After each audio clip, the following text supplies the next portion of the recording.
Prophet Muhammad spent 23 years of his life spreading the message of Islam, grooming his Sahaba to take over his job after his death.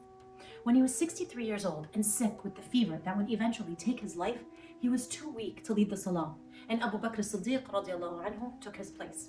The Prophet ﷺ got out of bed, and his house was just a room connected to the masjid. He saw the Sahaba praying, and all he could do was smile. He was so proud of the men he was leaving behind, the men who would carry on his legacy.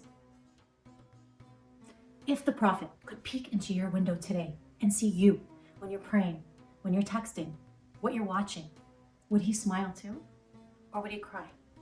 Would he look at us and think, this is the ummah I worked so hard for? These are the people who are supposed to pass down the religion of Allah? It's time to think about how we're spending our lives. We're all on an escalator going from point A, our birth, to point Z, our death. And we don't know when we're going to get off the escalator. And I don't care how old you are, how do you know how much time you have left? How do you know you will get the chance to do all the good things that you keep procrastinating? Let's go back to the Sahaba for a second and look at Mus'ab ibn Umair radiallahu anhu as an example. You probably might know his story.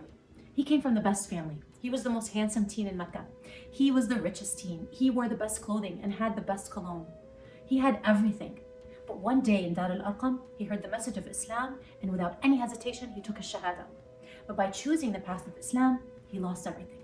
His family disowned him, his friends disowned him, he lost his status, his wealth, his popularity, everything. He sacrificed it all for the sake of the truth. Now, most people would say that his story is a story of failure, but we know that he's the biggest success story ever. Because of his efforts, the tribes of Medina accepted Islam, and this made it possible for the Muslims to make the hijrah from Mecca. Imagine the ajr he gets until today.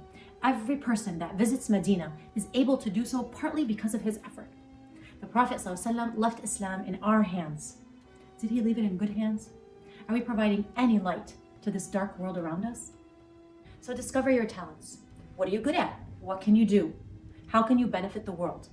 Because if we don't leave a good mark on this earth, did we really even live at all?